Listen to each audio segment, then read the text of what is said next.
نحمدہ و نصلی علی رسولہ الکریم اما بعد فاعوذ باللہ من الشیطان الرجیم بسم اللہ الرحمن الرحیم۔ بے زبانوں کو جب وہ زبان دیتا ہے، پڑھنے کو پھر وہ قرآن دیتا ہے، بخشنے پہ آئے جب امت کے گناہوں کو، تحفے میں گناہ گاروں کو رمضان دیتا ہے۔ السلام علیکم ناظرین، پروگرام ادائے رمضان کے ساتھ میں ہوں آپ کی ہوسٹ دعا خان، اور میرے ساتھ موجود ہیں ڈاکٹر عمیر حمزہ۔ اور آپ سب کو رمضان کے پہلے روزے کی پہلی افطاری کی بہت بہت مبارک ہو۔ ہماری ٹیم کی طرف سے آپ سب کو بہت بہت مبارک ہو۔ ہمارے ساتھ مصطفیٰ شاہ صاحب موجود ہیں اور ہمارے ساتھ دیگر کئی مہمان موجود ہیں۔ آئیے تو مصطفیٰ شاہ صاحب سے بات کرتے ہیں، یہ ہمیں تعارف کروائیں گے ہمارے تمام آئے ہوئے مہمانوں کا۔ السلام علیکم۔ السلام علیکم ورحمۃ اللہ وبرکاتہ۔ آج یکم رمضان 3 اپریل 2022، میں اپنی تمام تر ٹیم، کوہ نور کی تمام تر ٹیم کی طرف سے آپ سب کو رمضان کی کا بابرکت مہینہ کی مبارکباد پیش کرتا ہوں۔ ہمارے ساتھ آج ہمارا جو موضوع ہے آج کے اس پروگرام کا، وہ ہے معجزات رسول۔ اس پہ گفتگو کرنے کے لیے ہم نے نہایت ہی واجب الاحترام قابل ذی وقار پیر طریقت پیر وقاص منور صاحب کو دعوت دی ہے۔ میں آپ کو خوش آمدید کہتا ہوں پیر صاحب۔ اس کے ساتھ ساتھ ہمارے ساتھ موجود ہیں ملک پاکستان کے ممتاز و محترم ثناخوان رسول بھائی حکیم محمد ارسلان نقشبندی صاحب۔ میں آپ کو بھی آج کے پروگرام میں خوش آمدید پیش کرتا ہوں۔ میرا خیال ہے دعا کہ آج کا پروگرام جو ہے وہ حمد باری تعالیٰ سے آغاز کیا جائے۔ بے شک بہت ضروری ہے۔ حکیم صاحب آپ سے گزارش ہے کہ حمد باری تعالیٰ کے چند اشعار پیش کیجیے۔ حاضر ہے تیرے دربار میں ہم، اللہ کرم اللہ کرم اللہ کرم اللہ کرم، دیتی ہے صدا یہ چشم نم، اللہ کرم اللہ کرم اللہ کرم اللہ کرم، جن لوگوں پہ ہے انعام تیرا، جن لوگوں پہ ہے انعام تیرا، ان لوگوں میں لکھ دے نام میرا، ان لوگوں میں لکھ دے نام میرا، محشر میں میرا رہ جائے برم، اللہ کرم اللہ کرم اللہ کرم اللہ کرم، میری آنے والی سب نسلیں، میری آنے والی سب نسلیں تیرے گھر آئے، تیرا گھر دیکھیں، تیرے گھر آئے، تیرا گھر دیکھیں، اسباب ہوں کو ایسے بغم، اسباب ہوں کو ایسے بغم، اللہ کرم اللہ کرم، حاضر ہے تیرے دربار میں ہم، اللہ کرم اللہ کرم۔ ماشاءاللہ سبحان اللہ، بہت بہت بہت خوبصورت آپ نے جو اللہ تعالیٰ کی تعریف بیان کی، بہت خوبصورت تھی۔ اور جیسے کہ ہم سب جانتے ہیں کہ یہ جو اللہ تعالیٰ نے ہمیں رمضان کا مہینہ ایک ایسا مہینہ دیا ہے کہ ہمارے پاس اس کے اندر ڈھیروں وظائف، ڈھیروں عبادتیں، اور ہر ایک چھوٹی چھوٹی نیکی، ہر ایک موقع ایسا ہوتا ہے کہ ہم لوگ صرف اس میں اللہ تعالیٰ کی رحمتیں سمیٹ سکتے ہیں. اور آج کا تو ہمارا ٹاپک بھی پیر صاحب رحمتیں ہیں، اور میرا خیال ہے کہ آپ کے پاس تو اس کے اوپر وسیع گفتگو ہوگی کرنے کے لیے کہ اور نبی پاک صلی اللہ علیہ وسلم پہ رحمت جو ان کا لقب ہے، یا اللہ تعالیٰ نے ان کو رحمت بنا کر بھیجا ہم سب کے لیے. تو میرا خیال ہے انسان کی زندگی ختم ہو سکتی ہے لیکن ہم کبھی نبی پاک کی اس طرح سے شان شاید ہم لوگ اپنی آنے والی زندگی میں اپنی نسلوں تک ہم لوگ نہیں بیان کر سکتے. بڑا مشکل ہے کہ انسان کے لیے، کیونکہ ان کو تو فرشتے بھی کم ہیں ان کی تعریف بیان کرنے کے لیے. تو پیر صاحب مجھے یہ بتائیے گا کہ آپ ایک سب سے ہوں گے، ابھی آپ جانتے ہیں جیسے کہ ہم افطاری کے بھی بہت زیادہ نزدیک ہیں، لیکن ہم لوگ اپنی گفتگو کو مزید جاری رکھیں گے. ہم افطار سے واپس آئیں گے تو پیر صاحب کے ساتھ اور شاہ صاحب بھی ہمارے ساتھ ہیں، اور ہم سب اپنی ادنا کوشش کریں گے کچھ نہ کچھ اس کے اندر بات کرنے کی. تو آپ سے میں پہلے جاننا چاہوں گی کہ ہم افطاری پہ جانے سے پہلے یا کچھ بھی کوئی ایک ایسی آپ کوئی گفتگو کو آپ ایک سلسلہ دے دیں کہ پھر ہم اس کے اوپر بعد میں ڈسکشن کر سکیں. تو نبی پاک صلی اللہ علیہ وسلم کی رحمت کو لے کر یا نبی پاک کے معجزات کو لے کر آپ کہاں سے شروعات کریں گے اور آپ کیا سمجھتے ہیں؟ میں آپ کی بات میں کا آغاز کر دیتا ہوں.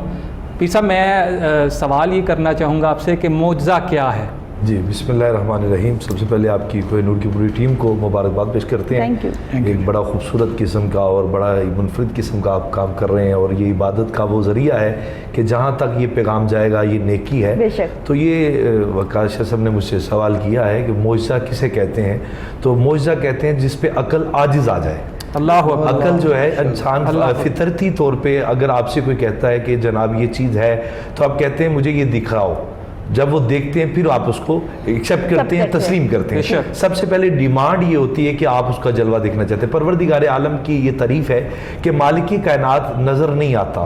کوئی بندہ یہ کہے میں نے اللہ کو دیکھا ہے تو ہم کہیں گے وہ کیسا ہے؟ وہ کہے گا میں نے دیکھا نہیں ہے، میں نے جبریل امین سے سنا ہے، جبریل امین نے نبی پاک، وہ ایک سلسلہ در سلسلہ ہوگا. تو پروردگار عالم سے کہا مالک کائنات تو کہاں موجود ہے؟ تو کہا میں زمین میں ہوں، آسمان میں ہوں، مشرق میں ہوں، مغرب میں ہوں، شمال میں ہوں، جنوب میں ہوں، صبح میں ہوں، شام میں ہوں. پروردگار عالم ہر اس چیز میں موجود ہے جس میں اس کی تخلیق ہے. تو مالک کائنات نے جب انبیاء اور رسل کو پیدا کیا تو مالک کائنات نے ایک اضافی جو ڈگری اور ایک اضافی امتیاز دیا تھا، اس کا نام معجزہ رکھا تھا. اور معجزہ کو یہ ہوتا ہے کہ جس طرح آپ یہ کہہ لیں کہ ہم کہیں کہ چاند کو کوئی دو بندہ دو ٹکڑے نہیں کر سکتا، معجزہ کہتا ہے میں کر سکتا ہوں. انسان یہ سمجھتا ہے کہ نبینا کو کوئی بندہ آنکھیں نہیں دے سکتا، لیکن معجزہ کہتا ہے میں نبینا کو آنکھیں دے سکتا ہوں. ایک کوری زدہ کوئی مریض کو بندہ ٹھیک نہیں کر سکتا، تندرست نہیں کر سکتا، لیکن معجزہ کہتا ہے یہ تندرست ہو سکتا ہے. مردہ کو زندہ نہیں کر سکتا، معجزہ کہتا ہے زندہ کر. اور معجزے کے اندر سب سے بڑی جو ایک خوبصورتی ہے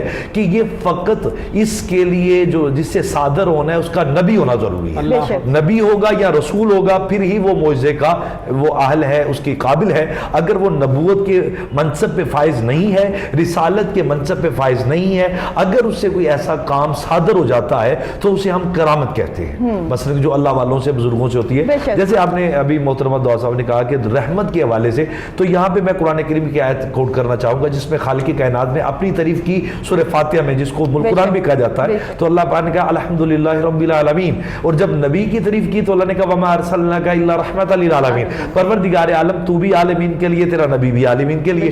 تو بھی کمال، یہ بھی کمال. تو بھی لازوال، یہ بھی لازوال. تو دینے والا، یہ بانٹنے والا. تو کمال محبت کا عروج ہے، یہ کمال محبت کا ذریعہ ہے. مالک تیری بارگاہ سے ملتا ہے، نبی پاک تقسیم کرتے ہیں. اب یہاں پہ عقل محبت نے کہا کہ مالک یہ تو جب اپنے ماہ مقدس کا آغاز کرتا ہے، ماہ رمضان کا، تو اکثر علماء نے مفسرین نے لکھا ہے اس کا پہلا اشرہ رحمت ہے. پروردگار عالم کی رحمت تو نبی پاک کا لقب ہے. وما ارسلناک الا رحمۃ للعالمین. قرآن رحمت نبی کو کہہ رہا ہے، ہم اشرہ رحمت کہہ رہے ہیں اور رمضان کی پہلی افطار بھی ہے. پروردگار عالم ہماری عقل اس پہ دنگ ہے کہ دنیا کائنات میں رحمت مصطفیٰ کو مانے، کہ رمضان کے عشرے کو مانے، کہ لوگ بیٹی کو بھی رحمت کہتے ہیں، مہمان گھر آ جائے اس کو بھی رحمت کہتے ہیں، بارش برسے تو اسے بھی رحمت کہتے ہیں، رزق اچھا ہو جائے تو اسے بھی رحمت کہتے ہیں، کسی کی صحت اچھی ہو اسے بھی رحمت کہتے ہیں. مگر رحمت کا زاویہ کسی اینگل سے بھی لیں گے تو وہ ایک دروازے پہ جا کے اٹک جائے گا، کھڑا ہو جائے گا. وہ کون سا دروازہ ہے؟ اسی دروازے کو مصطفیٰ کہتے ہیں.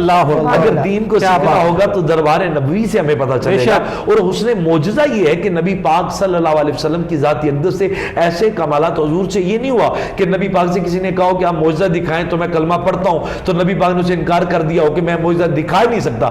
آقا کریم نے کوئی آیا ہے تو جس نے کہا ہے نا کہ مجھے یا رسول اللہ یہ درخت کو چلا کر دکھا دے, حضور نے درخت کو حکم دیا شاہدارہ آپ قدم اپنے قدموں پہ چل کے آ. عقل کہتی ہے اس کے پاؤں نہیں ہے, یہ چل نہیں سکتا, ٹیکنالوجی سائنس اس کے آگے عقل آرا ہو جاتی ہے, لیکن نبی کا اشارہ ہوتا ہے وہ درخت چلنا شروع ہو جاتا ہے. اب درخت کی طرف دیکھنے والا یہودی کہتا ہے کہ اللہ کے نبی یہ درخت کیسے چل رہا ہے, کیونکہ زمین کو چیرتا ہوا چلا آ رہا ہے, اس کے ساتھ نیزہ کوئی نہیں لگا, اس کی جڑیں اگر دیکھیں تو اتنی نرم اور نازک ہیں کہ وہ یوں لگے تو کاٹ دی جاتی ہیں, وہ لگے اکھاڑ دی جاتی ہیں, مگر یہ اپنے قدموں پہ چلتا ہوا بڑی محبت کے ساتھ, بڑی احترام کے ساتھ, بڑے احتشام کے ساتھ نبی پاک کی بارگاہ میں آتا ہے جیسے ایک عام بشر آتا ہے اور جھکتا ہے, نبی پاک کو سلامت کرتا ہے. وہ دیکھ کے دنگ رہتا ہے کہ پروردگار عالم تو خالق ہے, یہ مخلوق ہے اور تیرا نبی یہ کام کر رہا ہے. رب کائنات نے بتایا کہ میں جس کو طاقت دیتا ہوں وہ جو چاہے کر سکتا ہے. اب یہاں پہ جو لطیف سا نقطہ سمجھنے والا ہے, جو میں سمجھتا ہوں کہ یہ منفرد بھی ہوگا اور میرے سننے والوں کے لیے نیا بھی ہوگا, کہ مالک کائنات یہ کام اپنے نبی سے کیوں کروا رہا ہے, کہ معجزے والے کام اپنے نبی سے کیوں کروا رہا ہے. اس پہ یہ عقل انسان کی ہے اور سوالیہ نشان پیدا ہوتا ہے کہ پروردگار عالم یہ کام تو تیرے ہیں, تو درختوں پیدا کرنے والا تو ہے, انسان بنانے والا تو ہے, موت دینے والا تو ہے, رزق دینے والا تو ہے, صبح اور شام کو. اور مالک کائنات کی ڈیفینیشن بھی ایسی ہے کہ وہ اپنی تعریف کرتے ہوئے کہتا ہے کہ میں وہ خالق ہوں جو زندہ سے مردہ اور مردہ سے زندہ نکالتا ہوں. کبھی میری حیت پہ آئے تو پروردگار عالم کا کمال ایسا ہے کہ وہ, اب اس کو اگر اس کو دیکھا جائے عقل کی, یار اللہ یہ ہمیں سمجھ نہیں آتی کہ مردہ انڈے سے تو زندہ مرغی کیسے نکال دیتا ہے اور زندہ مرغی سے تو مردہ انڈا کیسے نکال دیتا ہے. عقل دنگ رہتی ہے, لیکن پروردگار عالم فرماتا ہے کہ میں وہ کام. صاحب آپ سے تھوڑی دیر کی اجازت, کیونکہ لاہور میں اور ہمارا جو مقامی ایریا ہے وہاں پہ ابھی افطار کا وقت ہو گیا ہے, تو میرا خیال ہے ہم سب روزہ افطار کرنے کی طرف چلتے ہیں. وقت ہونے والا ہے, بس تقریباً ہم بہت قریب ہے. تو ناظرین ہمارے ساتھ ہی رہیے گا, انشاءاللہ تعالیٰ بریک کے بعد واپس آتے ہیں اور آپ لوگ بھی افطاری کیجئے اور ہمارے مہمان اور ہم لوگ بھی افطاری کر لیں. ایک چھوٹے سے بریک کے بعد ملتے ہیں.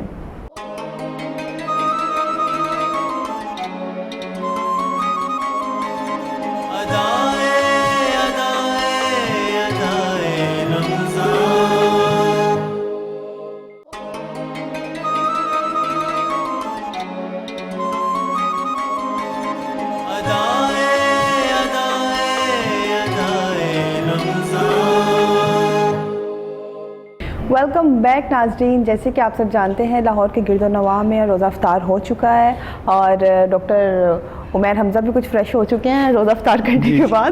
تو ہم اپنی گفتگو کا سلسلہ جاری رکھیں گے, لیکن اس سے پہلے ہم ایک نعت سنیں گے اور پھر ہم واپس آتے ہیں علامہ صاحب پہ اور ان سے اپنی گفتگو جاری رکھیں گے.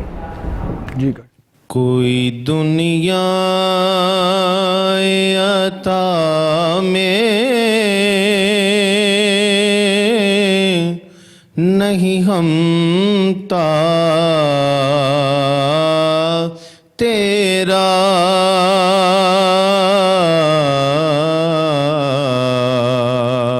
ہو جو حاتم کو میسر یہ نظارہ تیرا کہہ اٹھے دیکھ کے بخشش میں یہ رتبہ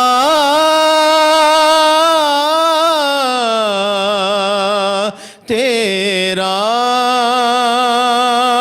واہ کیا جو دو کرم ہے شہ بطحا تیرا نہیں سنتا ہی نہیں مانگنے والا تیرا نہیں سنتا ہی نہیں مانگنے والا تیرا واہ کیا جو دو کرم ہے شہ بطحا تیرا،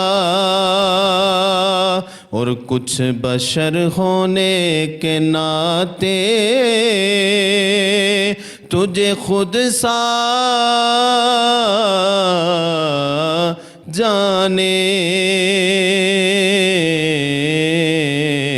اور کچھ محض پیامی ہی خدا کا جانے، ان کی اوقات ہی کیا ہے کہ وہ اتنا جانے، فرش والے تیری شوکت کا علو کیا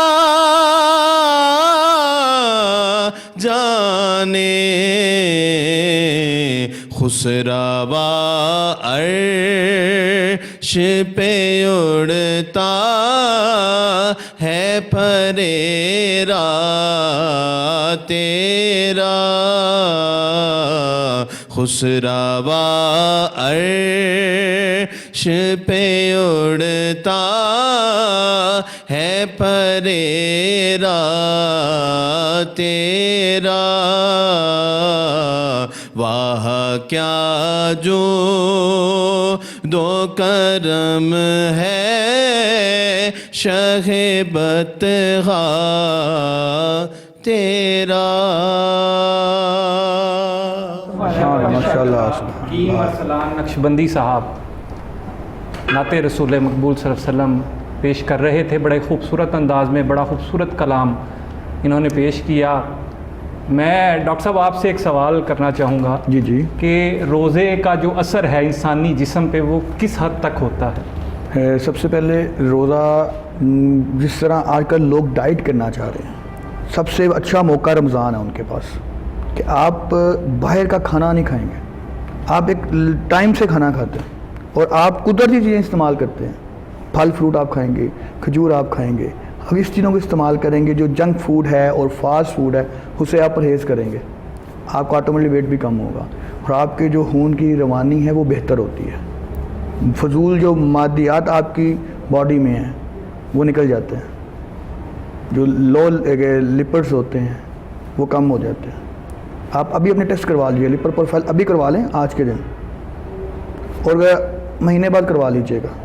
میرا چیلنج ہے آپ سے کہ آپ کو اتنا افیکٹ اس وقت نہیں آیا ہوگا عام دنوں میں جب ان دنوں میں اتنا آ رہا ہے، جتنا رمضان، یہ رمضان کی برکت، یہ رمضان کی برکت ہے۔ یہ رمضان تو ویسے ہی وہ کہتے ہیں نا کہ اس کی برکتیں ہیں، اس کی رحمتیں ہیں، تو یہ برکتیں بھی ہیں، رحمتیں بھی ہیں، اور یہ سائنس نے پروف کر دیا ہوا ہے۔ بے شک۔ لیکن اگر آپ ڈاکٹر صاحب مجھے یہ بتائیں کہ جیسے بعض اوقات ہوتا ہے اور کافی لوگ میں نے ایسے دیکھے ہیں بڑا افطاری کا اہتمام کرتے ہیں، میرے اپنے گھر میں کسی کی کیا بات کروں، میری والدہ کو عادت ہے بغیر سموسے کے روزہ نہیں کھولتی ہیں، تو ان لوگوں کے بارے میں کیا چلے، وہ تو ایک دو سموسے کی بات اور ہوتی ہے، لیکن جو لوگ باقاعدہ ایک وہ دودھ سوڈا، شربت، چینی سے بھرے ہوئے گلاس، بریانی، یہ وہ پورا اہتمام کر کے کھاتے ہیں، وہ تو ڈائٹ سے پھر بہت دور ہے نا، ان کے بارے میں آپ کیا کہیں گے؟ بیسیکلی جو بات ہے اس پہ تو پیر صاحب بھی میری تائید کریں گے کہ یہ جو آج کل ہم رمضان رکھ رہے ہیں، روزے رکھ رہے ہیں، یہ ہم روزے نہیں رکھ رہے ہوتے، یہ ہم افطار کر رہے ہوتے ہیں، یہ ہم مذاق کر رہے ہوتے ہیں، یعنی کہ جو روزے کی وہ کیا کہتے ہیں کہ ایک کیفیت ہوتی ہے جس کو آپ سمجھنا چاہیے، وہ ختم ہو جاتی ہے۔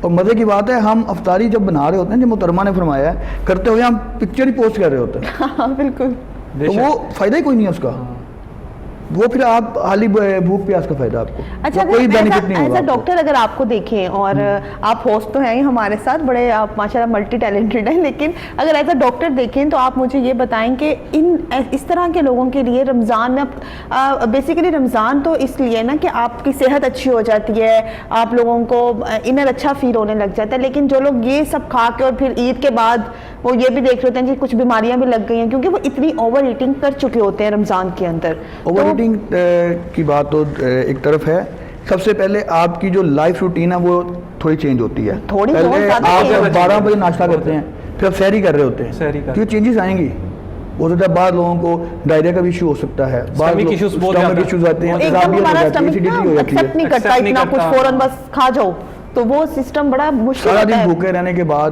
وہ سمپل ہے کہ پانی سے یا کھجور سے آپ روزہ کھول لیں. ہم کیا کر رہے ہوتے ہیں کہ پوری باڈی ڈی ہائیڈریٹ ہوئی ہوتی ہے, ہم کیا کرتے ہیں اکثر میں جگہوں پہ دیکھا ہے سیدھا جاتے ہیں ایک کوک کا گلاس لیتے ہیں, بالکل کاربونیٹ واٹر لیتے ہیں, جو پرابلم کریٹ کرتا ہے وہ آپ کے جو کہتے ہیں کڈنیز پہ افیکٹ کرے گا, اور پھر جب آپ کو پرابلمز ہوں گی پھر آپ کہتے ہیں نہیں جی مجھے تو کوئی مزہ نہیں آیا آج کی رمضان کا. مفتی صاحب یہی سوال آپ کی طرف اگر آئے تو سرکار نے یا بزرگان دین نے جس طرح ہمیں افطاری یا سحری کا اہتمام کا بتایا, اس کے بارے میں آپ کیا کہیں گے؟ بسم اللہ الرحمن الرحیم. اللہ رب العالمین کے محبوب کا جو کھانا تھا وہ بڑی سادہ غذا تھی. نبی پاک تو کھجور کے ساتھ, نمک کے ساتھ اور پانی کے ساتھ یہ افطار کرتے بے تھے. شک ایسے ہی بخاری شریف میں آتا ہے کئی دفعہ تو یہ بھی میسر نہیں ہوتا, بالکل, کہ کئی دفعہ ایسے بھی روزے ہوتے تھے کہ جس میں یہ بھی میسر نہیں ہوتا تھا. اللہ کے نبی صلی اللہ علیہ وسلم سے پوچھا یا رسول اللہ یہ روزہ ہے کیا, اللہ پاک ہم سے کیا توقع کرتا ہے, ہمیں بھوکا پیاسا رکھ کے کیا چاہتا ہے, اس کی منشا کیا ہے؟ تو مالک کائنات نے کہا کہ اے محبوب نے بتا یا ایھا الذین آمنوا کتب علیکم الصیام کما کتب علی الذین من قبلکم لعلکم تتقون. یہ تم سے پہلے لوگوں سے بھی میرا یہ تقاضا تھا, کبھی بھوکے بھی رہو کبھی پیاسے بھی رہو. پروردگار عالم تو چاہتا کیا ہے, تو کھلانے والا ہے, تو رحیم ہے, کریم ہے. تو تو حکم ہے بھوکوں کو کھانا کھلاؤ, تو میں اس پہ رحمت کے دروازے کھولتا ہوں. اور ابھی تم منع کر رہے ہے اور پابندی کے ساتھ کر رہے ہیں کہ اگر کھایا تو روزہ ٹوٹ گیا. اب روزہ ٹوٹ گیا تو کیا کریں گے؟ فرمایا کفارہ ادا کریں گے, یا تو 60 روزے رکھو یا 60 مساکین کو کھانا کھلاؤ یا ایک غلام آزاد کرو. یہ اسلام کے فقہ کے اصول کے اندر لکھا ہوا ہے. مطلب چونکہ اب آپ نے سوال کیا اچھا جی, تو میں بتا رہا ہوں رب کائنات کے محبوب سے پوچھا یا اللہ کی منشا کیا ہے, یہ کیا اس کا ہے پریکٹیکل, کیا بتانا کیا چاہتا ہے؟ تو نبی پاک نے فرمایا کبھی آپ نے کبھی کسی بھوکے کو دیکھا ہے, کسی پیاسے کو دیکھا ہے؟ یا رسول اللہ دیکھا ہے. کہا اسے اس کی جو بھوک ہے کبھی اپنے اندر محسوس کی ہے؟ کہا نہیں ہے, ہم تو پیٹ بھر کے کھایا ہوتا ہے, ہمیں کیا پتا وہ کیسا ہے. مالک کہتا ہے کبھی بھوکا رہے, کبھی گرمیوں میں پیاس تجھے ستائے, پھر میری یاد آئے, پھر میں اعلان کروں گا الصوم لی وانا اجزی بہ. اب یہ میرے لیے کیا ہے تو نے پروردگار ہے. ابھی تک یہ جو کوئی ایسا جیسے آپ کا فیور چیک کرنے کے لیے تھرمامیٹر ہے, بلڈ پریشر کرنے کے لیے کالا ہے, شوگر چیک کرنے کے لیے, ابھی تک روزہ چیک کرنے والا آلہ نہیں آیا کہ کوئی یہ بتا سکے اس کا روزہ ہے کہ نہیں ہے. اس کے اندر پروردگار عالم سے کہا مالک یہ ہے کیا ہے؟ فرمایا یہ میرا راز ہے, یہ میرا اور بندے کا ایک راز ہے. مالک اس راز کی جزا کیا ہے؟ فرمایا نماز پڑھو گے میں تمہیں جنت دوں گا, حج کرو گے جنت دوں گا, زکوٰۃ دو گے جنت دوں گا, عمرہ کرو گے جنت دوں گا, اب جو بھی نیکی کرو گے میں جنت دوں گا. لیکن جب روزے کی باری آئی مالک نے کہا اب جزا جنت نہیں ہے. مالک کیا جزا دے گا؟ فرمایا میں معاشر میں تمہیں اپنا دیدار کروا. اب دیکھنا یہ تھا کہ آقا کے نبی پاک کی بارگاہ میں صحابہ کرام بیٹھے ہوئے ہیں, تو افطار کا وقت قریب ہوا, تو اللہ کے نبی صلی اللہ علیہ وسلم نے فرمایا سحری کھایا کرو, افطاری کیا کرو. یا رسول اللہ افطار اور سحر میں برکات رکھی ہیں اللہ پاک نے. اب اللہ کے نبی صلی اللہ علیہ وسلم نے کھجور دیکھی, تو ایک کھجور ہے, وہ جو ہم موضوع چل رہا تھا معجزات, یہ بات اسی پہ آ کے وہاں سے وہ رابطہ وہیں پہ مل رہا ہے. تو آقا کریم علیہ الصلوۃ والسلام کو چاہیے تھا, کہتے کہ کھجوریں ایک دو ہیں, اتنے غلام ہیں تو چلے جاؤ. آقا کریم نے اوپر اپنا ہاتھ مبارک اللہ اکبر, اور صحابہ حضرت ابو ہریرہ سے حدیث کے راوی اور مشکات شریف کی حدیث ہے. آقا نے فرمایا ابو ہریرہ تقسیم کرتے جاؤ. ایک حدیث کھجور کے بارے, ایک دودھ کے بارے میں ہے کہ ایک پیالہ تھا, 70 بندوں کو اللہ کے نبی نے وہ ایک ہی پیالے میں دودھ پلا دیا. اب ہماری عقل نہیں مانتی کہ ایک پیالہ دودھ کا 70 لوگ کیسے پی کر وہ سیلاب. وہی معجزات والی بات ہو گئی. اگر آپ وہ اس کو اس روایت کو کوٹ کر لیں, ساتھ حدیبیہ والی 1400-1500 صحابہ ساتھ تھے سرکار کے, آپ نے ایک برتن کے اندر ہاتھ رکھا تھا, چشمے جاری ہو گئے. اب یہ جو میں بات کر رہا ہوں یہ بڑی مزیدار ہے, یہ وہ بھی بات اسی کے ساتھ متصل ہے, لیکن یہ جو میں کر رہا ہوں یہ اس کے ساتھ, یہ تو چھوڑ دیے اس کے نا. اب نبی اکرم صلی اللہ علیہ وسلم نے افطار کا ہوتی ہے, روزے کا دن ہے, اور چند کھجوریں ہیں, غلامہ نے صحابہ بیٹھے ہوئے ہیں, وہ آپ کہہ رہے تھے وہ دسترخوان بچتا تھا, وہ نہیں کہ اہتمام ہوتا تھا, سمپل سا زندگی تھی, نہ وہاں پہ یہ اتنے وہ 3G تھا تھا نہ 4G تھا نہ اتنی لائف اتنی مصروف لائف تھی. پروردگار سادہ سمپل کچے گھر ہوتے تھے, کچی سی لائف ہوتی تھی, مٹی کے برتن ہوتے تھے, سمپل سے لوگ ہوتے تھے, ایک دوسرے کے ساتھ بیٹھ کے. اب اللہ کے نبی کو چاہیے تھا کہ حضور لیڈر ہیں, سب سے پہلے نبی پاک کھاتے. آقا نے خود نہیں کھایا, کہا صحابہ تم کھاؤ, صحابہ تم کھاؤ.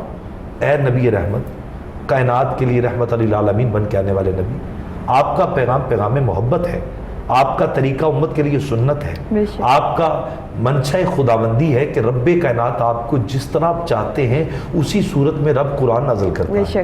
آپ کی رضا کو مالک کائنات اپنی رضا کہتا ہے, آپ کی بات کو اللہ اپنی بات کہتا ہے, آپ کی محبت کو اللہ اپنی محبت کہتا ہے, آپ کے دشمن کو اللہ اپنا دشمن کہتا ہے, آپ کے شہر کو اللہ اپنا شہر کہتا ہے, آپ کے گھر کو اللہ اعلیٰ اور عرفہ کہتا ہے. تو پروردگار کے عالم محبوب یہ کیا ہے کہ آپ یہ غریب اور سادہ صحابہ میں بیٹھ کر سب سے پہلے افطاری انہیں کروا رہے ہیں.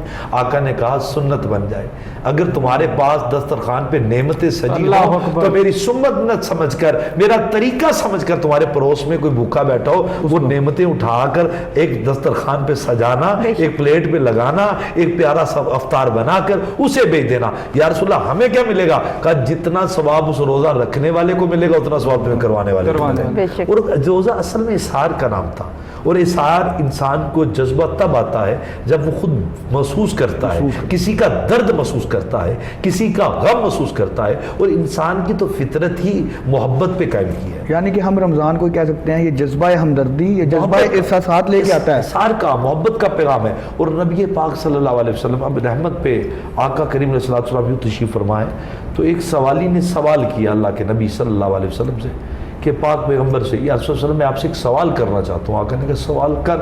کہنے لگا 3 دن گزر گئے ہیں, 3 دن گزر گئے, میرا بیٹا مجھ سے جدا ہے, مل نہیں رہا, میں نے ساری گلیوں میں بازاروں میں ہر جگہ جا کے جانچا ہے, آقا مجھے مل نہیں رہا, آپ مجھے بتائیں میرا بیٹا کدھر ہے. یہ نبی پاک صلی اللہ علیہ وسلم کا یہ معجزہ ہے کہ حضور نے کسی واٹس ایپ پہ کسی ایپ پہ نہیں دیکھ کے بتایا, یا کسی گوگل کا میپ چیک نہیں کیا, حضور نے ایسے ہی بتاتے ہیں. اب حضور بتانے میں ایک غلام اٹھا حضور کے, یہ شان ہے خدمتگاروں کی, سرکار کا عالم کیا ہوگا, ہر کوئی فدا ہے بن دیکھے دیدار کا عالم کیا ہوگا. اب نبی پاک نے کہا, اشارہ کیا, حضور نے فرمایا یہ صحابی اٹھے, یا سر فلاں باغ میں اس کا بیٹا کھیل رہا ہے.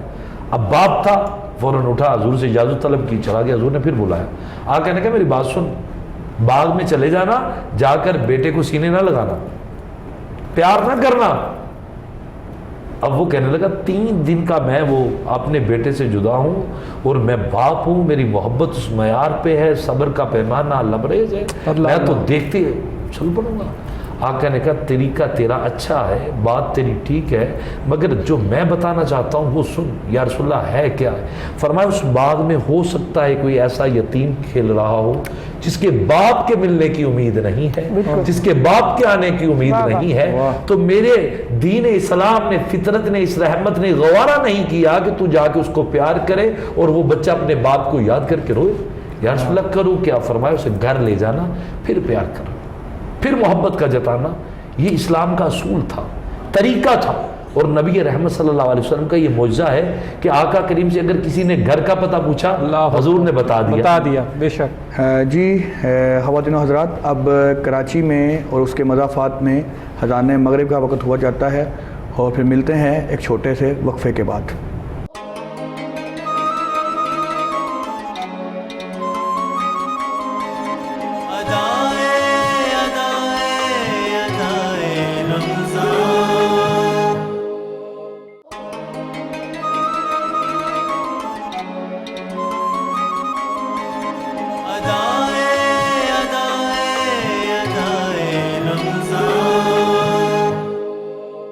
ویلکم بیک ناظرین. کراچی میں جیسا آپ سب جانتے ہیں روزہ کھل چکا ہے, اور ہم مولانا صاحب سے اپنی گفتگو پہ تھے, لیکن ہمیں پروگرام کے دوران, ایون کے بریک کے دوران ہمیں جوائن کیا ہے بڑے ہی اچھے خطیب مولانا ہے, کسی تعارف کے محتاج نہیں ہے, اصغر اشرفی صاحب ہمارے ساتھ موجود ہے. السلام علیکم. جی وعلیکم السلام. کیسے ہیں آپ؟ ٹھیک ٹھاک ہے جناب؟ اللہ کا کرم دعائیں. ہم آپ کی طرف اپنی گفتگو کا سلسلہ ابھی کچھ ہی وقت میں لے کر آئیں گے, لیکن علامہ صاحب اپنی کچھ گفتگو کر رہے تھے, ایک جو آپ واقعہ سنا رہے تھے, جو باغ میں ایک بچہ کھیل رہا تھا, میرا خیال ہے آپ وہیں سے اگر بات کو شروع کریں. جی محترمہ، جب نبی اکرم صلی اللہ علیہ وسلم کی بارگاہ میں کویسچن کیا گیا صلی اللہ علیہ وسلم وہ میرا بیٹا مجھے نہیں مل رہا، تو یہاں تک میں بات کو لے آیا تھا کہ تو آقا کریم نے یہ فرمایا کہ صحابی رسول نے بتایا فلاں باغ میں اس کا بیٹا کھیل رہا ہے.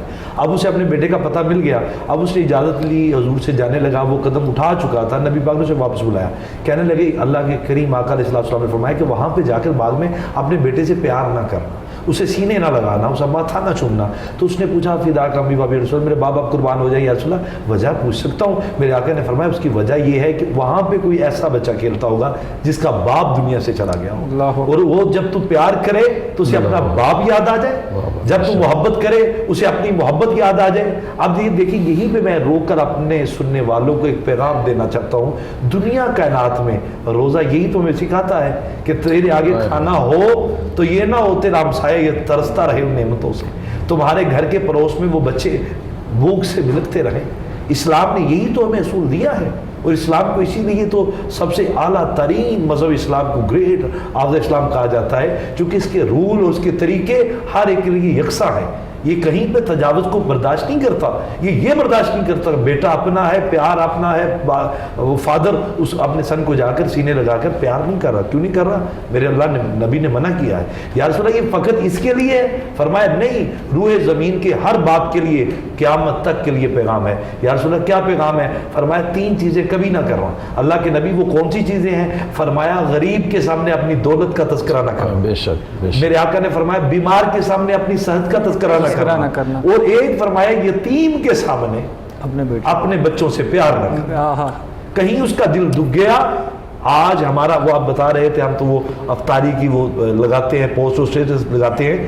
اگر کسی دیکھنے والے کو حسرت آ گئی کہ یہ نعمتیں میرے پاس نہیں ہیں، اس کا دل دکھا دیا، اس کا رزق، تو ہمارے روزے نے ہمیں بھوک اور پیاس کے سوا کچھ نہیں دیا. یہ روزے کا مقصد ہی ختم ہو گیا. اللہ کے نبی نے فرمایا، یہ حدیث ہے، یہ مسلم شریف کی حدیث ہے اور ترمذی میں ہے. میرے آقا امام مالک نے بھی لکھا ہوتا ہے امام مالک میں کہ بعض روزے دار ایسے روزے دار ہیں جن کو بھوک اور پیاس کے سوا سوائے کچھ بھی نہیں ملا. یا رسول اللہ وہ کون سے لوگ ہیں؟ فرمایا جنہوں نے روزہ تو رکھا مگر اس کے احکامات کو نہیں مانا.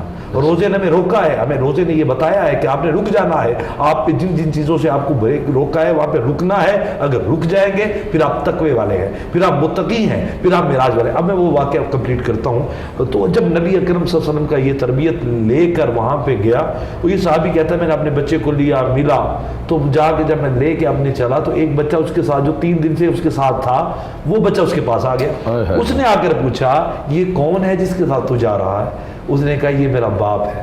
اب اتنا کہنا تھا وہ بچہ رونا شروع کر دیا.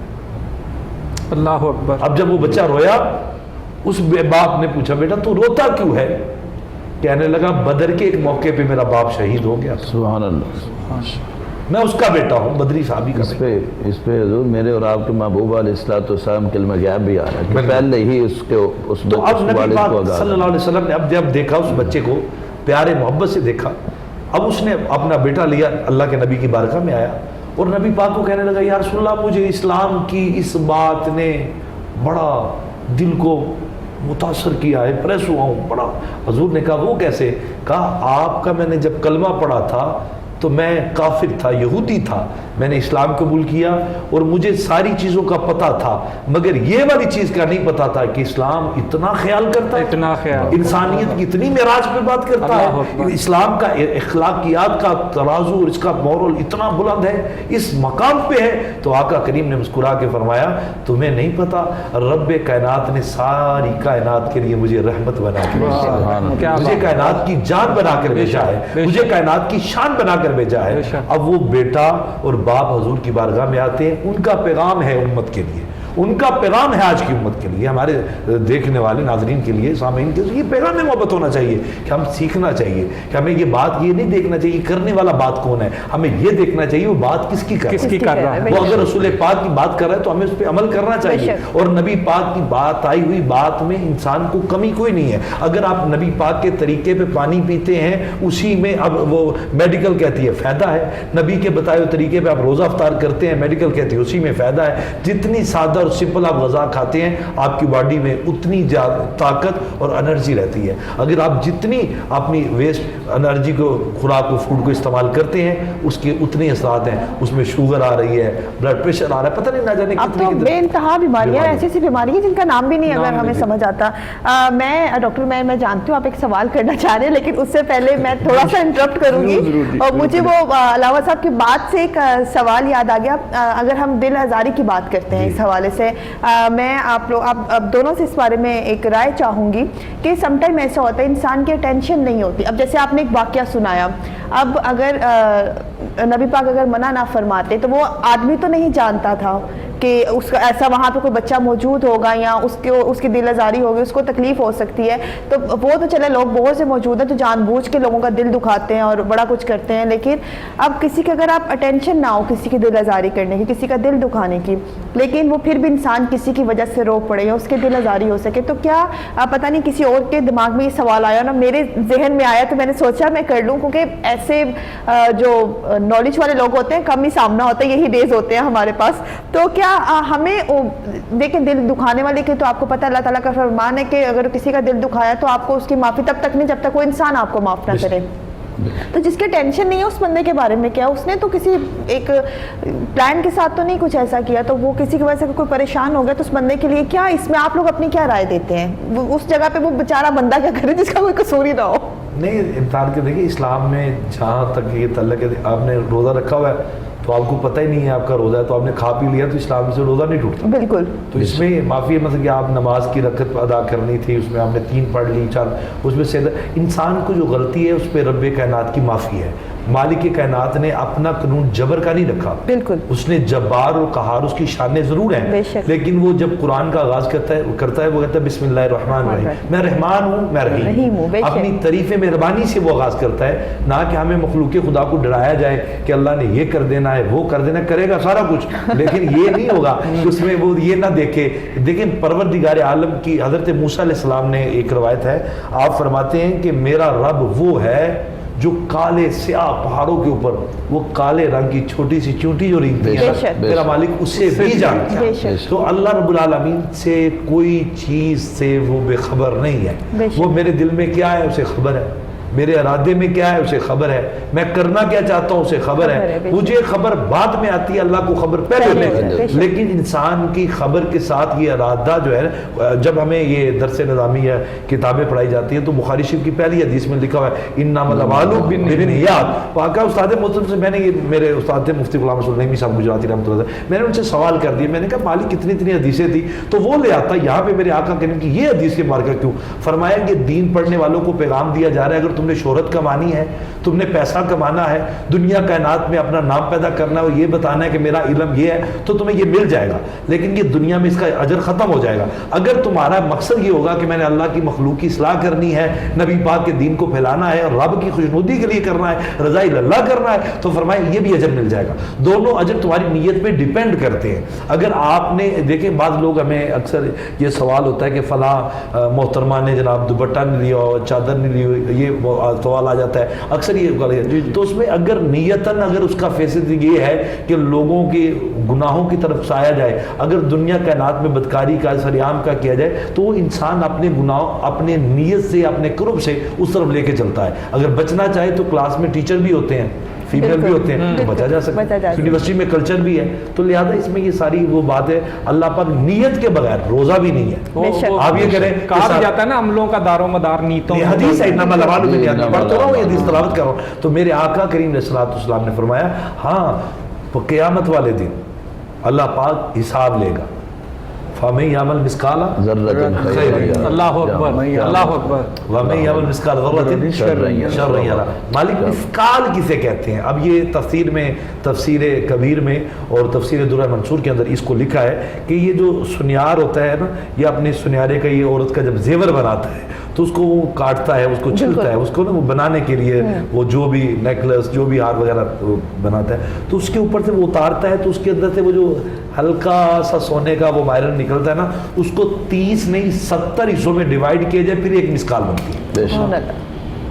اتنی وہ باریک, اور میرے اندازے سے وہ مسکال کو دیکھنے کے لیے خوردبینی میں ضرورت پڑے گی کہ 70ویں حصے پہ جب وہ مسکال چلی جائے گی، جب وہ ذرے، اس کو کہتے ہیں کہ پروردگار عالم کہتے ہیں میں اس کے برابر بھی نیکی کی ہوگی وہ ضائع نہیں کروں گا، اس کے برابر بھی برائی کی ہوگی میں ضائع نہیں کروں گا۔ اور آج ہمارا جو ہے ہر انسان کے خطورہ امتیاز بن گیا ہے، اس کا ایک طریقہ بن گیا ہے، وتیرہ بن گیا ہے کہ ہم یہ سمجھتے ہیں کہ شاید ہم نے کسی کا دل دکھا دیا، کسی کو برباد کر دیا، کسی کے دل کے ساتھ فراڈ کر دیا تو ہم کامیاب لوگ ہیں۔ وہ کامیابی نہیں ہے، وہ بربادی کی وہ سیڑھی ہے جس کا انتقام پروردگار عالم یہ نہیں کہے گا کہ اس بندے نے روزہ نہیں رکھا، نماز نہیں پڑھی، میں اس کا فرمائیے حقوق اللہ ہے، حقوق العباد کے بارے میں فرمائیے یہ تمہارے اور بندے کا معاملہ ہے، جب تک وہ معاف نہیں کرے گا میں بھی معاف نہیں کروں گا۔ بے شک۔ بسم اللہ۔ ڈاکٹر میں خیال ہے ڈاکٹر میں کو پوچھ لینا چاہیے کب سے ویٹ کر رہے ہیں، میں کب چپ کروں گی۔ میرا سوال ہے آپ سے مولانا صاحب کہ آپ ذرا ہمیں درود شریف کی فضیلت کے بارے میں سوال ہے جی۔ بسم اللہ الرحمن الرحیم۔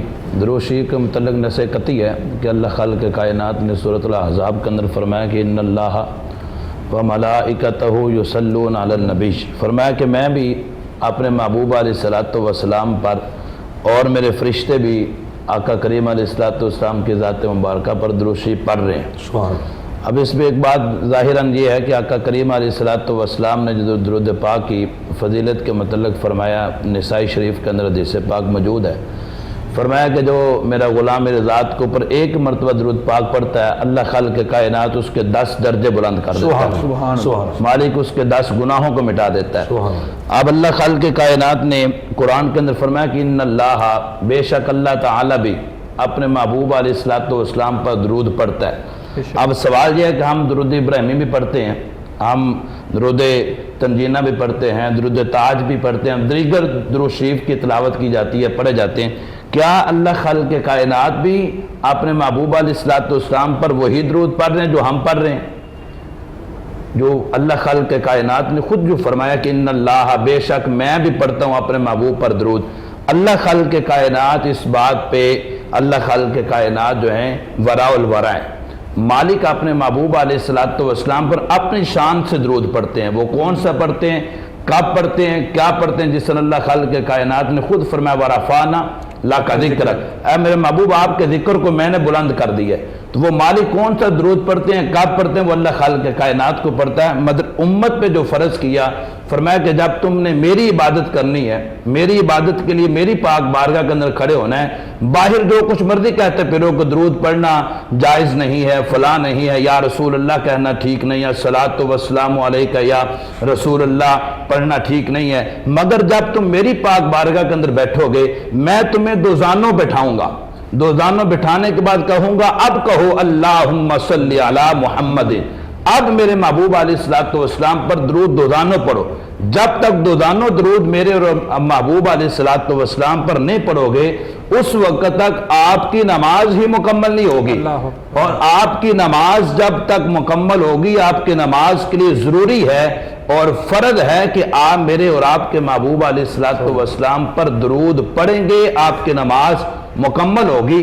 اور درود شریف کے اندر جو اللہ خالق کائنات نے فضائل جو رکھے ہیں درود ابراہیمی کے اندر، اس کا تعلق جو ہے درود ابراہیمی کا تعلق جو اللہ خالق کائنات نے 2 انبیاء اور ان کی 2 آل کو اوپر رکھا ہے، ایک تو حضرت ابراہیم علیہ الصلوۃ والسلام اور آپ کی آل پر، ایک میرے اور آپ کے محبوب اور آپ کی آل پر۔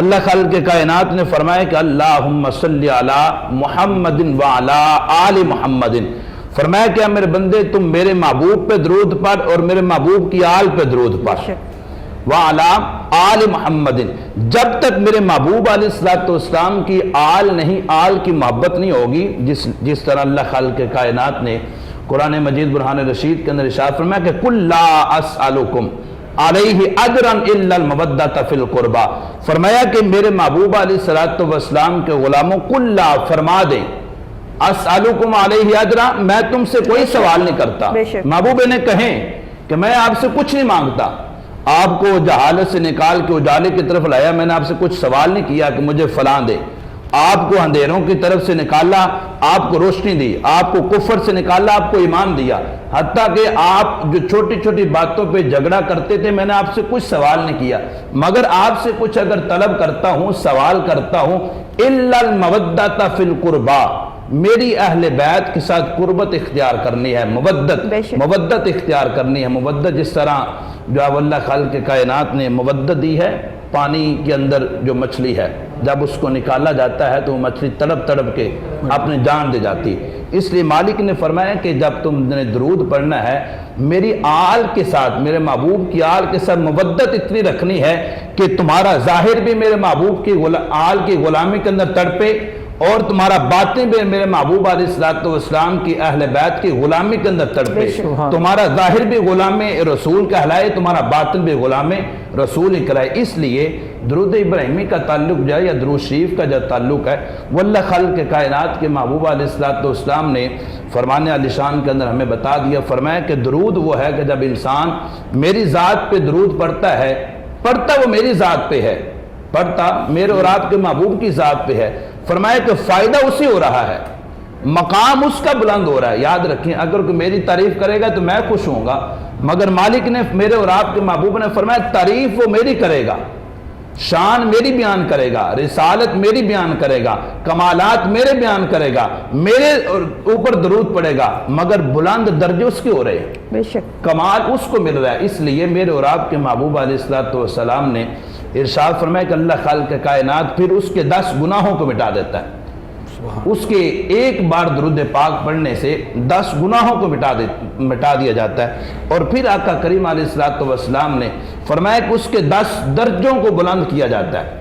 بے شک ایک تو انسان پست ہے، فرمایا اس کو پست نہیں رکھا جاتا، پھر اس انسان کو بلند کر دیا جاتا ہے، بلندی کی طرف لے کے جایا جاتا ہے۔ اس لیے اللہ خالق کائنات نے فرمایا کہ ان اللہ، بے شک میں بھی اپنے محبوب پر درود پڑھتا ہوں، وملائکتہ، میرے فرشتے بھی پڑھتے ہیں، یصلون علی النبی یا ایھا الذین آمنوا، اے ایمان والو۔ اب اللہ نے تقاضا کس کا کیا؟ اللہ خالق کائنات نے یہ نہیں کہا کہ ان الذین آمنوا، اللہ خالق کائنات نے یہ بھی نہیں کہا کہ اے لوگو، فرمایا نہیں، یا ایھا الذین آمنوا، اے ایمان والو۔ جب ایمان ہوگا تو فرمایا پھر ہی درود کام آئے گا، درود کام آنا ہے ایمان کے ساتھ۔ آپ کا اگر ایمان ہی کامل نہیں ہے تو آپ جو کچھ مرضی کرتے رہیں، ایمان مکمل ہوگا آپ کا، میرے اور آپ کے محبوب علیہ الصلوۃ والسلام کے ختم نبوت پر مکمل طور پہ ایمان ہوگا، آقا کریم علیہ الصلوۃ والسلام کے رسالت پہ مکمل طور پہ آپ کا ایمان ہوگا۔ پھر مالک نے فرمایا یا ایھا الذین آمنوا، تم نے جو پڑھا لا الہ الا اللہ محمد الرسول اللہ، اقرار تم نے کیا، اب درود جب تو پڑھے گا تو پھر میں تمہیں دن بدن دنیا کے اندر بھی بلند کرتا جاؤں گا اور آخرت کے اندر بھی بلند کرتا جاؤں گا۔ اچھا میں علامہ اصغر اشرفی صاحب سے، ڈاکٹر صاحب یہ بڑا ایک اہم سوال ہے، میں یہ سوال کرنا چاہوں گا، اکثر لوگوں کو یہ علم ہی نہیں ہے کہ جو معجزہ ہے اور کرامت ہے اس میں کیا فرق ہے، آپ ذرا اس پہ روشنی ڈالیں کہ معجزے اور کرامت میں فرق کیا ہے۔ جی بسم اللہ الرحمن الرحیم، سید وقاص مصطفیٰ شاہ صاحب، معجزہ جو ہے وہ اللہ خالق کائنات نے اپنے نبیوں کو عطا فرمائے، رسولوں کو، مگر ان رسولوں کے اندر جو معجزات عطا فرمائے ہیں، کسی کو ایک معجزہ دیا ہے، کسی کو 2 معجزے دیے، کسی کو عصا مبارک کا معجزہ دیا، فرمایا کہ تم عصا زمین پہ مارو گے فانفجرت من حسنات عشرۃ عینا، میں 12 چشمے نکال دوں گا۔ کسی کو اللہ خالق کائنات نے کوئی معجزہ دیا، کسی کو کوئی، مگر جب میرے اور آپ کے محبوب کی ذات کی باری آتی ہے تو خالق کائنات نے فرمایا کہ میں نے اپنے محبوب کی ذات کو سراپا معجزہ بنا کے بھیجا۔ باقی نبیوں کے اندر میرے اور آپ کے محبوب کے نبی کی شان کے اندر اللہ خالق کائنات نے ہمارے نبی کی شان کو بلند رکھا، فرمایا انہیں ایک معجزہ دیا، کسی نبی کو یہ معجزہ دیا ہے کہ وہ کھانا کھا کے جب انسان اس کے سامنے آتے ہیں، حضرت عیسیٰ علیہ السلام کے سامنے، تو وہ بتا دیتے ہیں کہ آپ نے کیا کھایا ہے، گھر میں کیا رکھ کے آئے ہیں، مگر جب میرے اور آپ کے محبوب کی بات آتی ہے تو خالق کائنات نے فرمایا محبوب ہم نے آپ کو سراپا معجزہ بنا کے بھیجا، اور معجزہ جو ہوتا ہے وہ اللہ خالق کائنات نے خاص اپنے نبیوں کی طرف کیا، جس طرح قبلہ پہلے فرما رہے تھے کہ میرے اور آپ کے محبوب علیہ الصلوۃ والسلام نے جو کھجوریں جو ہے وہ چند کھجوروں سے تمام تر صحابہ اکرام کو جو ہے وہ اس کے اندر تقسیم کر دیں، ڈیوائیڈ کر دیں، فرمایا سارے کھا لیں۔ تو یہی ایک معجزہ، چند چیزیں تھیں، چند کھجوریں تھی آقا کریم کی بارگاہ کے اندر، سارے صحابہ کرام کھا گئے، جس طرح مقام حدیبیہ پہ یا حضرت جابر رضی اللہ تعالیٰ عنہ کا حدیث پاک بڑی مشہور ہے کہ آپ نے اپنے 2 بیٹوں کو جب آقا کریم کا علیہ الصلوۃ والسلام کو دعوت دعوت کے لیے بلایا تو میرے اور آپ کے محبوب نے دعوت قبول فرما لی. فرمایا کہ جتنے اس لشکر کے اندر موجود ہیں سارے کے سارے حضرت جابر کی دعوت پہ جائیں گے.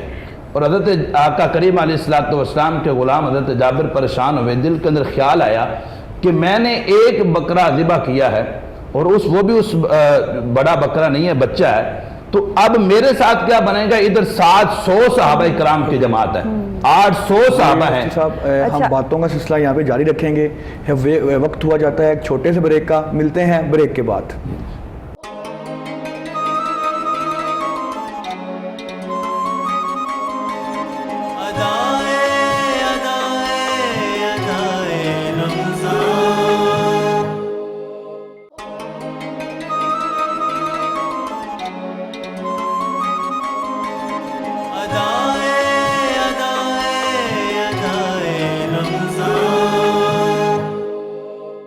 ویلکم بیک ناظرین.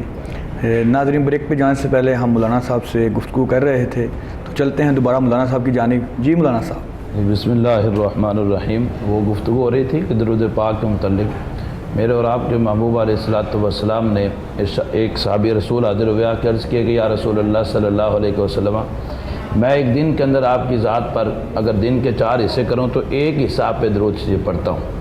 تو آقا کریم علیہ السلام نے فرمایا کہ اگر اس کو زیادہ بڑھا دو تو تیرے لیے اور فائدہ ہوگا. پھر کچھ دنوں کے بعد وہی غلام رسول حاضر ہوئے. عرض کیا یا رسول اللہ صلی اللہ علیہ وسلم، میں آپ کی ذات پہ آدھا دن درود پڑھتا ہوں اور آدھا دن اپنے کام کرتا ہوں. تو آقا کریم علیہ السلام نے فرمایا کہ اور بڑھا دو تو آپ کے لیے اور زیادہ بہتر ہوگا. تو پھر کچھ دنوں کے بعد وہی آقا کریم کے غلام حاضر ہوئے تو عرض کی یا رسول اللہ، میں آپ کی ذات پہ اب مکمل دن درود پڑھتا ہوں. تو آقا کریم علیہ السلام نے فرمایا کہ یہ درود شریف پڑھنے کی وجہ سے اللہ خالق کائنات تیرے اوپر آنے والی تمام تر مشکلات کو بھی آسان فرما دے گا. تو اس لیے آخری بات گفتگو آخری حصہ جو ہے یہ ہے کہ جو انسان جو محبوب جو ناظرین ہمارے سن رہے ہیں ان کے لیے یہی گزارش ہے کہ مفسرین نے لکھا کہ 313 مرتبہ درود شریف جو یہ کثرت کہلواتا ہے کہ اگر کوئی بھی آقا کریم علیہ السلام کا غلام ہر روز درود پاک کی کثرت کرتا ہے 313 سے زیادہ مرتبہ درود شریف جو وہ پڑھتا ہے تو اللہ خالق کائنات کے انوار و تجلیات بھی اتریں گی اور اللہ خالق کائنات اس کے گناہوں کو بھی معاف فرمائے گا اور اللہ رب العالمین اس کے درجات کے اندر بھی بلندیاں کرے گا. کیونکہ یہ زبان رسول سے نکلا ہے جس کے متعلق اہل سنت و جماعت کا عقیدہ جو یہی ہے کہ بدلے گا زمانہ لاکھ مگر قرآن نہیں بدلا جائے گا. ہے قول محمد ہے قول خدا، فرمان نہیں بدلا جائے گا. یہ میرے اور آپ کے محبوب کا فرمان ہے. اللہ رب العالمین عمل کی توفیق عطا. یہ حضرت صاحب کی بات کو میں تھوڑا سا اور دعا کرنا چاہتا ہوں. درود پاک کے حوالے سے قرآن کریم نے کہا ہے ان اللہ و ملائکتہ یصلون علی النبی. اللہ تو کہہ رہا ہے میں بھیجتا ہوں. تو جو ہم درود شریف پڑھتے ہیں اس کا ترجمہ بھی یہی ہے کہ اللہم صلی علی محمد وعلی آل محمد کما صلیت علی ابراہیم وعلی آل. اے اللہ تو بھیج. اب یہاں پہ میرا کویسچن ہے، ظاہر ہے کہ علمی محفل ہے، ادبی فکری ہے تو عام نہیں ہے، تو میرا یہ سوال ہے اللہ تو قرآن میں کہہ رہا ہے، سورہ احزاب میں حضرت نے بھی تلاوت کی کہ میں بھیجتا ہوں. ہم پھر کہہ رہے ہیں اللہم صلی علی محمد وعلی آل محمد. اللہ تو محمد پہ بھیج. یہ بڑا ڈیپلی سوال ہے اور میں سمجھتا ہوں کہ اس پہ کبھی غور کرنی چاہیے کہ جو اللہ کام کر رہا ہے ہمارے کہنے پہ کیوں کرے گا. اب میں اس کا جواب دینے لگا ہوں. بڑی حضرت کی بات کو میں تھوڑا سا اس کے ساتھ اٹیچ کر کے یونیک بات ہے. میرا خیال ہے کہ بڑے کم لوگوں کو اس کا نالج ہوگا تو بڑی یونیک بات ہے. بہت زیادہ ایسی چاہیے کہ بات کوئی نہیں ہو جس سے استفادہ ہو، سننے والا یاد کرے کہ کسی نے بات بتائی ہے. چونکہ نبی اکرم صلی اللہ علیہ وسلم کی ذات پہ امتی دیکھیں، ایک ہے غلام ایک ہے آقا. جو غلام ہے وہ اپنے آقا کو کیا دے سکتا ہے؟ ہم نبی پاک کے امتی ہیں، ہم حضور کو کیسے دروشی بھیج سکتے ہیں کہ حضور ہمارے درود کے محتاج ہیں؟ نبی پاک کا نام ہے محمد، لفظ محمد حضور کا نام ہے پاک. اب محمد کے 3 وہ ٹینس جو ہے نا پہلے والے، اس کو اگر انگلش کے ٹینس دیکھیں تو ہمارے جو ٹینس کی دنیا ہے انگلش میں اسے کہتے ہیں پاسٹ، پریزنٹ، فیوچر، ماضی، حال، مستقبل. اور نبی پاک کا نام محمد آپ لکھ لیں، اس کو سامنے لے آئیں. پہلی میم اٹھائیں ادھر سے، میم ادھر ماضی کی میم، پھر آیا حال، پھر نبی پاک کی ہا، وہاں پہ ہا حال ایک پریزنٹ کے اندر، پھر آئے مستقبل، پھر آگے پھر میم. دنیا میں ایک فرد ایک وقت میں ہو سکتا ہے یا پریزنٹ میں یا پاسٹ میں یا فیوچر میں. جو ماضی میں ہو، حال میں ہو، مستقبل میں ہو، وہ صرف ذات محمد ہے. اور نبی پاک یہ تین نام تو زمانے کے ساتھ اٹیچ ہو گئے نا. اللہ نے کہا ان اللہ و ملائکتہ یصلون علی النبی، میں یہ جو محمد ہے اس پہ ماضی پہ بھی درود پڑھتا تھا، حال میں بھی پڑھتا ہوں، فیوچر میں بھی پڑھتا رہوں گا. لیکن مالک یہ جو ہم پڑھتے ہیں یہ کیا ہے؟ کہا یہ تم اپنے لیے دعا کرتے ہو. جیسے کوئی بندہ برتن میں پانی لے کے سر پہ ہو تو اگر اس برتن میں اور پانی ڈالا جائے تو جس نے اٹھایا اس کے سر پہ پڑے گا ابر رحمت بڑھ کے. تو یہ درود ہم جو پڑھتے ہیں یہ نبی پاک کی بارگاہ سے رحمت لینے کے لیے پڑھتے ہیں، نہ کہ ان کی بارگاہ میں یہ محتاج درود. تو میں یہ بتانا چاہتا ہوں اپنے سننے والوں کو، کبھی درود اس نیت سے نہ پڑھیں کہ نبی پاک درود کے محتاج ہیں، بلکہ اس نیت سے پڑھیں کہ ہم یہ درود ہماری نجات کا ذریعہ. میں علامہ صاحب کی گفتگو چل رہی تھی، پیر نصیر الدین نصیر شاہ صاحب کا بڑا مشہور شعر ہے، غلام حشر میں جب سید الورا کے چلے لوائے حمد کے سائے میں سر اٹھا کے چلے. اس کا مقطع کا شعر ہے کہ نصیر کون ہے ان کے سوا رسول ایسا، نصیر کون ہے ان کے سوا رسول ایسا، جو بخشوانے پہ آئے تو بخشوا کے چلے. یہ درود پاک سے جو بخشش ملتی ہے انسان کی روح کو، یہ بڑی. اور اگر علامہ صاحب دیکھا جائے تو جتنی بھی عبادات ہے، درود ہے، نماز ہے، روزہ ہے، اور اگر یہ سب تو ہم اپنے لیے رکھتے ہیں نا، کیونکہ اللہ تعالیٰ کو تو فرشتے ہی بہت ہے. جس کو نبی جیسی ہستی سجدہ کرتی ہو اس کو ہم جیسے عام بندوں کے سجدے کی ضرورت نہیں ہے. جس کو محمد والے محمد سجدہ کریں گے اسے ہمارے سجدوں کی ضرورت نہیں ہے. تو اگر میں کبھی کبھار سوچتی ہوں بعض اوقات نعوذ باللہ انسان کچھ لوگ ایسے تھے، عبادت کا گھمنڈ، آج کل یہ بھی بہت ہے، عبادت کا بہت گھمنڈ ہے لوگوں کو، جی ہماری عبادت ہم افضل. اور یہ لکھا ہے اس نے، مولانا روم نے ایک واقعہ لکھا ہے کہ حضرت ابراہیم علیہ السلام نے نبی پاک سے معراج کی جب سوال کیا، بالکل اللہ کے نبی میں بعض روحیں لینے جاتا ہوں تو میں جا کر پریشان ہو جاتا ہوں کہ وہ بندہ جس کی میں روح لینے آیا ہوں، جس کو کل نفس ذائقۃ الموت، جس نے ذائقہ موت چکھنا ہے، وہ مرنے سے پہلے، میرے مارنے سے پہلے مرا ہوتا ہے، اس کی روح مردہ ہوتی ہے، زندہ نہیں ہوتی. تو آقا کریم نے اسرائیل علیہ السلام سے کہا تو کیوں پریشان ہے؟ کہ اللہ یا رسول اللہ ڈیوٹی میری ہے، کام میرا ہے، کون مار جاتا ہے وہ تو بتائیں مجھے ہے کون سا کہ جو پہلے آپ میں سے پہلے مارے. آقا کریم نے تبسم فرمایا اے اسرائیل تو اس لیے پریشان ہے کہ وہ کون ہے جو اسے. آقا نے فرمایا اے اسرائیل سن، جو بندہ عبادت پہ، اپنی کسی نیکی پہ، اپنی کسی دولت پہ، اپنی کسی علم پہ، اپنی ذات پہ، اپنی بات پہ، اپنے حسن پہ، اپنی طاقت پہ، اپنے عہدے پہ، اپنی ریاست پہ، اپنی رایا پہ غرور و تکبر کرتا ہے، وہ بندہ مرنے سے پہلے مر چکا ہے. یہ حضور نے فرمایا وہ بندے ہیں جن کا تکبر، جن کا غرور ان کو تباہ کر دیتا ہے، اور ان کی روح جو انسان کے جسم میں ہو تو انسان زندہ ہے، وہ روح مر گئی ہوتی ہے، ان کا ضمیر مردہ ہو چکا ہوتا ہے، ان کی عبادت، ان کی ریاضت، ان کا سب کچھ مٹی میں مل چکا ہوتا ہے. اور اسی لیے تو اقبال نے کہا تھا مٹا دے اپنی ہستی کو اگر کوئی مرتبہ چاہتا ہے، دانا خاک میں مل کر گلے گلزار ہوتا ہے. اصل پیمانہ محبت یہ تھا کہ انسان نے جاننے کے لیے اپنی ہستی کو مٹانا تھا. اس نے سمجھا شاید میں عروج و تکبر کا باہر میں نعرہ نکلوں گا، ابھر نہیں ہے، وہ ختم ہو جاتا ہے. اور یہ تکبر ایسی ایک بیماری ہے، ایسی ایک لعنت ہے جس کے رستے سے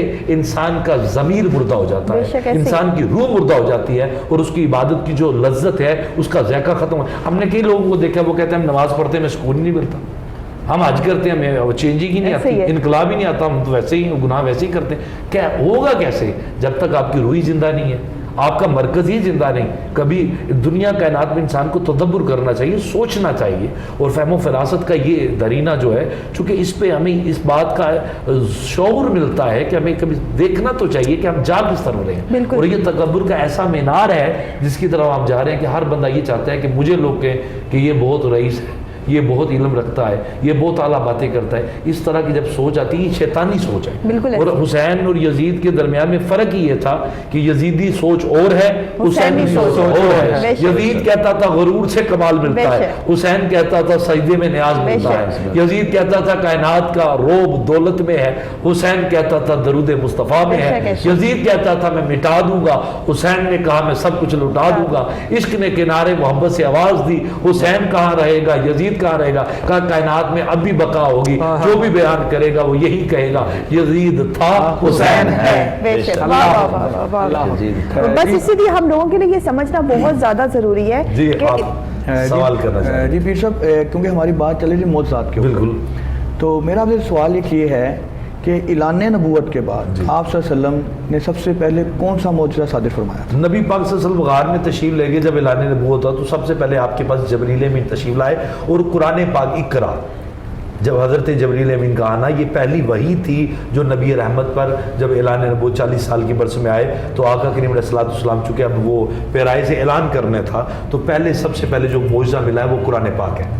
سب سے پہلا جو معجزہ ہے جو اعلان نبوت میرے آقا کریم صلی اللہ علیہ وسلم کو تحفتاً ملا ہے وہ اللہ پاک نے قرآن پاک کا دیا ہے. اور قرآن پاک کا یہ معجزہ شہر رمضان الذی انزل فیہ القرآن فرمائے یہ وہ قرآن ہے جس کو اسی ماہ سیام میں جس میں ہم گزر رہے ہیں، جس کی اندر افطار کی اس ٹرانسمیشن میں جس میں بیٹھے ہم باتیں کر رہے ہیں، یہی ماہ رمضان ہے جس کے اندر اللہ پاک نے اپنا پاک کلام نبی پاک کے قلب اطہر پہ اتارا. اور رب کائنات نے اس پہاڑ کو کہا کہ کیا تم میری یہ کتاب کو لوگے؟ تو پہاڑوں نے انکار کر دیا. پروردگار عالم یہ تیرا کتاب کا وزن، اس کی عظمت، اس کی ہیبت، اس کی رونائی اور اس کا جو بوجھ ہے وہ بہت زیادہ ہے، ہم اس کو نہیں برداشت کر سکتے. پہاڑوں نے انکار کیا، زمین نے انکار کیا، حتیٰ کہ آسمان نے بھی اس کو برداشت نہیں کیا. لیکن نبی پاک صلی اللہ علیہ وسلم کے قلب اطہر کو مالک نے مضبوط بنایا تھا. نبی پاک یہ معجزہ لے کے حضرت جبریل امین لے کے نازل ہوتے تھے، میرے آقا کے قلب اطہر پہ آتا تھا، حضور اس کو لیتے تھے. اب چونکہ نبی پاک خود عربی تھے، یہ کلام بھی عربی تھا. اب ڈفرنس کرنا کہ یہ قرآن ہے، یہ حدیث ہے، یہ حضور نبی پاک کا صادق اور امین ہونے کی سب سے بڑی دلیل ہے. نبی پاک نے حدیث کو الگ رکھا، قرآن کو الگ رکھا. جب آپ قرآن بیان کرتے تھے صحابہ سے کہتے تھے یہ قرآن ہے، جب حدیث بیان کرتے تھے آپ کہتے تھے یہ حدیث ہے. یا رسول اللہ یہ بھی زبان وہی ہے، یہ بھی کلام وہی ہے. فرمایا میرے رب نے مجھے امانت دی ہے، یہ وہ کتاب ہے جو کتاب مکنون ہے جس کے اندر دنیا کائنات کا علم ہے. دنیا کائنات کی ہر تر خشکی تر کا ذکر قرآن پاک کے اندر ہے، نماز کا ذکر قرآن پاک کے اندر ہے، حج کا ذکر قرآن پاک کے اندر ہے، موت کا ذکر قرآن پاک کے اندر ہے، نفل کا ذکر قرآن پاک کے اندر ہے. دنیا کائنات میں کیسے زکوٰۃ دینی ہے قرآن پاک کے اندر ہے، روزہ کیسے رکھنا ہے قرآن پاک کے اندر ہے. مشرق کا، مغرب کا، شمال کا، جنوب کا، جنات کا، حیوانات کا، نباتات کا، جمادات کا، فرشتوں کا، لوح کا، قلم کا، حشر کا، دوزخ کا، یہ سارا علم قرآن پاک میں ہے. ہر چیز کو یکساں کر کے پروردگار عالم نے قرآن میں اکٹھا کیا اور سارے قرآن کا علم میرے نبی پاک کے قلب اطہر پہ اتار دیا. اور نبی پاک کے قلب کا کمال یہ ہے کہ دنیا مٹ جائے گی، نبی کا یہ معجزہ زندہ رہے گا. آج تک دنیا میں کوئی بندہ کہے کہ میں نے نبی کا معجزہ دیکھنا ہے تو ہم لمباری سے قرآن پاک اٹھائیں گے، اس کے آگے رکھ دیں گے، یہ نبی پاک کا معجزہ ہے. دنیا بدل گئی ہے، قرآن پاک کا مثلا اس کا معجزہ ابھی تک زندہ و سلامت ہے. یہ اعلان نبوت کے سب سے بعد جو عظیم معجزہ ہے وہ قرآن کریم کا معجزہ ہے. اور نبی پاک صلی اللہ علیہ وسلم نے اس کے ذریعے ساری ہدایت دی ہے. حضور نبی پاک صلی اللہ علیہ وسلم نے یہ تو سورہ رحمان میں کہا رحمان علم القرآن خلق الانسان علمہ البیان. پروردگار فرماتا ہے وہ رحمان ہے جس نے انسان کو خلق کیا ہے، جس نے قرآن پاک کا علم دیا ہے. اللہ کہتا ہے یہ علم میں نے عطا فرمایا ہے. مالک کائنات تو نے ہمارے ساتھ تو ڈائریکٹ بات ہی نہیں کبھی کی، تو ہمیں ملا ہی کوئی نہیں ہے. فرمایا میں ہر بندے سے نہیں ملتا، میں جب بھی ملتا ہوں اپنے مصطفیٰ کو ملتا ہوں، جب بھی کلام کرتا ہوں اپنے نبی سے کلام کرتا ہوں، جب بھی راز دیتا ہوں اپنے نبی کو راز دیتا ہوں. آج بھی آپ کسی سے بات کریں تو وہ یہ کہے گا، یہ نہیں کہے گا کہ حدیث میں دکھاؤ، وہ یہ کہے گا مجھے قرآن میں دکھائیں. ریفرنس اگر کوئی بندہ کوٹ کرے کہ یہ ایت قرآنی ہے تو وہاں پہ ہر بندہ سلنڈر ہو جاتا ہے. اگر کوئی بندہ ایت قرآن پاک کی پڑھ دیتا ہے کہ یہ قرآن پاک میں ذکر ہے تو پھر کوئی بندہ اس پہ بحث نہیں کرتا. حتیٰ کہ حدیث کے اوپر یہ جرا لگتی ہے علماء کے لیے، یہ بات ہے عام لوگوں کو نہیں پتا ہوگا شاید، لیکن یہ حدیث ضعیف ہے، یہ صحیح ہے. اس پہ ایک پوری علماء کی تعبیر ہے جس کا صحاب الرجال ملتا ہو، جس کے حوالہ جات ملتے ہوں صحابی کے روایت، تو اس کے اوپر ایک پوری امت کا اجماع ہے کہ اس کو ماننا ہے. لیکن قرآن واحد کتاب ہے جس کے اوپر بحث نہیں کی جا سکتی، مباحثہ نہیں کیا جا سکتا. اب دیکھیں حضرت موسیٰ علیہ السلام کو اللہ نے معجزہ دیا تھا آسے کا، بے شک آسا مبارک کا معجزہ دیا تھا. وہ کیا تھا کہ آپ یوں لگاتے تھے وہ درخت بن جاتا تھا، یوں پھینکتے تھے اژدہا بن جاتا تھا، یوں لگاتے آپ کے وہ اژدہاز کے وہ آسے سے کام لیتے تھے، ڈنڈے تھے. وہ ڈنڈا رہا، موسیٰ علیہ السلام چلے گئے، لیکن اس ڈنڈے نے اس کے بعد وہ اژدہا نہیں بنا. جب تک حضرت موسیٰ رہے، نسبت جڑی رہی تب تک وہ کام کرتا رہا. حضرت عیسیٰ علیہ السلام مردہ کو زندہ کرتے تھے، جب تک آپ رہے مردے زندہ ہوتے رہے. آپ چلے گئے وہ کام کنٹینیو ختم ہو گیا. ہر نبی کا معجزہ اس کے جانے کے بعد ختم ہو گیا. میرے نبی پاک کا کمال یہ ہے کہ آپ اپنے روزے میں چلے گئے ہیں لیکن قرآن کا معجزہ ابھی بھی زندہ ہے. یہ حضور کا وہ معجزہ ہے جس کو ڈیفینیٹلی سمجھنے کے لیے اگر معجزات رسول پہ اگر بات کرنی ہو تو شروع یہیں سے کرنی چاہیے. کہ اگر نبی کا کوئی معجزہ مانگے کہ حضور کا آپ کے نبی کے اتنے معجزے آپ بیان کر رہے ہیں, کیا کوئی ایسا معجزہ جو ہم دے سکیں؟ تو ہم اسے کہیں گے 114 صورتیں ہیں, 30 پارے ہیں قرآن پاک کو جدت سے پڑھ. کبھی اللہ پاک نبی پاک کا ذکر کرتے ہوئے کہتا ہے قد جاءکم من اللہ نور و کتاب مبین. کبھی اللہ قرآن پاک میں کہتا ہے لا اقسم بہذا البلد. کبھی اللہ قرآن پاک میں کہتا ہے والضحیٰ واللیل اذا سجا. کبھی رب کائنات قرآن پاک میں کہتا ہے والتین والزیتون. کبھی قرآن پاک میں اللہ کہتا ہے ورفعنا لک ذکرک. کبھی قرآن پاک میں اللہ کہتا ہے لا اقسم بہذا البلد. کبھی اللہ پاک قرآن پاک میں کہتا ہے والتین والزیتون. کبھی نبی ستارہ بن کے چمکے اللہ قرآن میں کہتا ہے والنجم. کبھی قرآن پاک میں اللہ کہتا ہے یا ایھا النبی انا ارسلناک شاہدا ومبشرا ونذیرا وداعیا الی اللہ باذنہ وسراجا منیرا. کبھی رب کائنات اپنے محبوب کے دشمنوں کو کہتا ہے انا اعطیناک الکوثر انا شانیک هو الابتر. پروردگار عالم یہ کیا ہے؟ تو ساری باتیں نبی کی کرتا جا رہا ہے. فرمایا جو عشق سے پڑھے گا اسے پتہ چلے گا یہ معجزہ بھی مصطفیٰ کا ہے, باتیں بھی مصطفیٰ کی ہیں. بے شک بے شک سبحان یہ اللہ. کمال مصطفیٰ ہے, میرے آقا کریم کی ذات محبت کا یہ معجزہ ہے جو آقا کریم علیہ الصلوۃ والسلام. اب میں یہاں پہ ایک بات کرنا چاہتا ہوں جو میں سمجھتا ہوں کہ اس سے بڑی میرے دامن میں بات نہیں ہے جو میں کرنے والا ہوں, اور یہ میں سمجھوں گا اسے ہر بندہ اپنی زندگی اگر تھوڑا امتیاز بنا لے. اگر ہم آج دنیا میں ذلیل و رسوا ہیں, ہم پستی کی طرف جا رہے ہیں, اس کی اصل جو وجہ ہے وہ یہ ہے کہ ہم نے نبی پاک کا جو عظیم معجزہ تھا قرآن پاک اس کو چھوڑ دیا. بے شک. اور اقبال نے کہا تھا کاش ہم نے درس قرآن نہ بلایا ہوتا, اس زمانے نے یہ زمانہ نہ دکھلایا ہوتا. وہ معزز تھے زمانے میں مسلمان ہو کر, ہم ذلیل و خوار ہوئے تارک قرآن ہو کر. اور دنیا کائنات کی عظیم کتاب اس قرآن کریم کو اگر نبی پاک کا معجزہ سمجھ کے آپ پڑھیں تو آپ کو ہر چیز یہاں سے مل جائے گی. اور یہ معجزہ ایسا معجزہ ہے جہاں پہ آپ کو وراثت کا مسئلہ چاہیے قرآن پاک سے ملتا ہے. اگر آپ کو دیت کا مسئلہ چاہیے قرآن پاک سے ملتا ہے. اگر آپ کو اولاد کی تربیت کا مسئلہ چاہیے قرآن پاک سے ملتا ہے. اور نبی پاک کی امت کے لیے یہ وہ کتاب گوڈ گفٹڈ ہے جو اللہ نے پلان کر کے, اللہ نے آئین بنا کے دیا ہے, قانون سازی کر کے دی ہے, جس کے اندر کوئی ترمیم نہیں ہو سکتی, جس کے اندر کوئی رد و بدل نہیں کیا جا سکتا, جس کے احکامات کے اوپر جو بندہ ٹھکرا دیتا ہے. اگر دیکھیں کوئی بندہ کہتا ہے کہ اسلام نے ہمیں شراب سے منع کیا ہے, تو اب ڈاکٹر کہہ رہے ہیں اگر آپ شراب پیتے ہیں تو آپ کی وہ کڈنی خراب ہو جاتی ہے, ڈاکٹر کی مان لیتا ہے, قرآن کی نہیں مان. حتیٰ کہ نبی کا معجزہ وہ 1400 سال پہلے, تب تو لیبارٹری کوئی نہیں تھی, تو تب تو وہ کیسز سے نہیں تھے. اسلام نے کوئی چیز اضافی نہیں مانگی ہے. اسلام نے جو بھی ڈیمانڈ کی ہے وہ فطرت کے اوپر کی ہے. اللہ معاف کرنے والا ہے, اللہ کسی کو سزا نہیں دیتا, لیکن فطرت معاف نہیں کرتی. اگر آپ رات کو اگر موبائل کا زیادہ استعمال کرتے ہیں تو آنکھوں سے روشنی کی تو کم ہوگی, وہ آپ کو فطرت معاف کرتی ہے.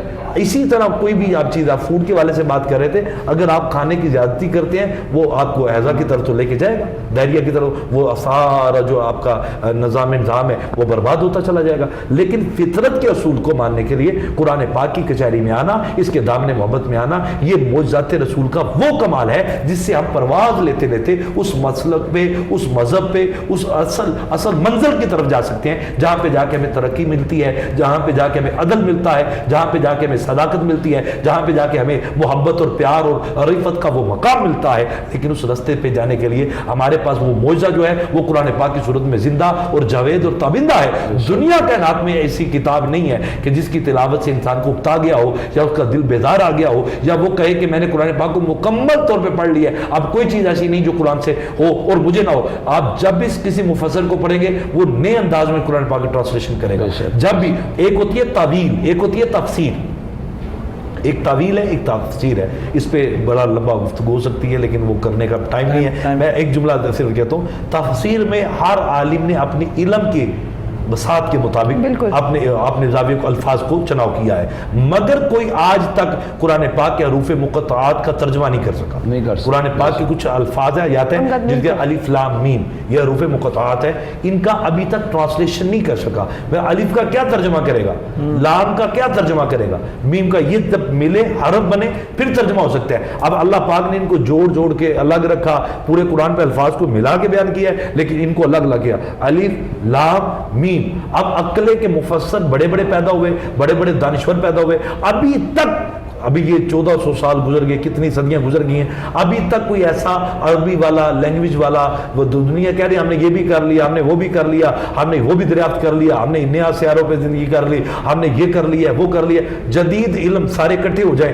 ابھی تک ساری سائنس اکٹھی ہو جائے, الف کا ترجمہ نہیں ہو سکتا, ٹرانسلیشن نہیں ہو سکتی. وہ کہیں گے اس کا معنی کوئی نہیں ہے, حتیٰ کہ اس کا معنی ہے, لیکن اللہ عالم و رسول، اللہ جانے اس کا رسول جانے. نبی پاک کا یہ معجزہ ہے. اس پہ کبھی بات ہوئی تو بڑی اصل گفتگو کریں گے، لیکن اس پہ میں ایک جملہ چونکہ اپنی اختتام کے معجزے کے ساتھ کہ حضور کا یہ پہلا معجزہ ہے اور یہ بڑا ایک کمال معجزہ ہے. ساری گفتگو ایک طرف ہے، یہ گفتگو کا وہ جیسے کہتے ہیں نا تاج ہے، اس کا تاج ہے گفتگو کا اس معیار پہ. نبی اکرم صلی اللہ علیہ وسلم نے اس کا ترجمہ نہیں کیا، حضور نے بھی نہیں بتایا. پوچھا جبریل امین سے کہ جبریل تجھے ان لفظوں کا ترجمہ آتا ہے؟ اس نے کہا یا رسول اللہ مجھے بھی نہیں آتا. آقا کریم کو کہتا ہے مجھے بھی نہیں آتا. تو آقا کریم نے فرمایا نام میں جانتا ہوں، اس میں اللہ نے مجھے راز والی باتیں تھی جو حرف بہ حرف کر کے بتائی.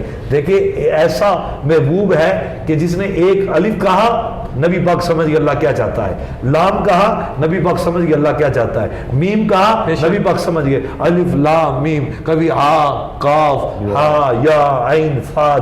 پروردگار عالم جب بھی گفتگو کرتا ہے اصل میں راز قرآن کو جاننا نبی پاک کا کمال ہے، کیونکہ یہ قلب مصطفیٰ کا ہی خاصہ تھا کہ حضور نے اس معجزے کو اپنے سینے میں لیا اور امت تک پہنچایا. اور یہ کائنات میں ہر چیز کے اندر تبدیلی، تغیر، کمی بیشی ہوتی رہے گی، اس کو کوئی معافی نہیں کرے گا. ابھی بھی قرآن پاک کو غلط پڑھنے کی کوشش کرے اسی ٹائم لوگ اسے ٹوک دیتے ہیں کہ آیت کو سیدھا کرو، یہ کرو وہ، کیونکہ اللہ پاک نے اس کے لیے زندہ رکھنا ہے، اس کو سلامت رکھنا ہے. اور یہ حضور کا ہی معجزہ ہے کہ نبی پاک کے جانے کے بعد بھی ابھی زندہ و سلامت. سبحان اللہ، ماشاءاللہ. شاہ صاحب آپ کا کوئی کافی دیر سے میں نوٹ کر رہا ہوں، کوئی سوال کرنا چاہ رہا ہوں. میں علامہ اصغر اشرفی صاحب سے کہوں گا ذرا حدیبیہ کے مقام پہ تھوڑی روشنی ڈالیے گا. آپ کے سرکار کا وہاں پہ ایک بہت بڑا معجزہ ہے، ذرا اس پہ بھی تھوڑی سی روشنی ڈالیے. جی شاہ صاحب معذرت میں آپ کو ٹوک رہی ہوں بیچ میں، لیکن میرا خیال ہے یہ اگر ٹاپک ہم نے پھر سے شروع کیا تو بریک آ جائے گی تو وہ گفتگو کا مزہ نہیں رہتا. ہم ایک بریک پہ جاتے ہیں اور بریک سے واپس آنے کے بعد پھر اسی ٹاپک کو ہم جاری رکھیں گے. جی ناظرین ایک بریک کا وقت ہوا، بریک کے بعد واپس آتے ہیں اور پھر اشرفی صاحب سے اس بارے میں بات کرتے ہیں.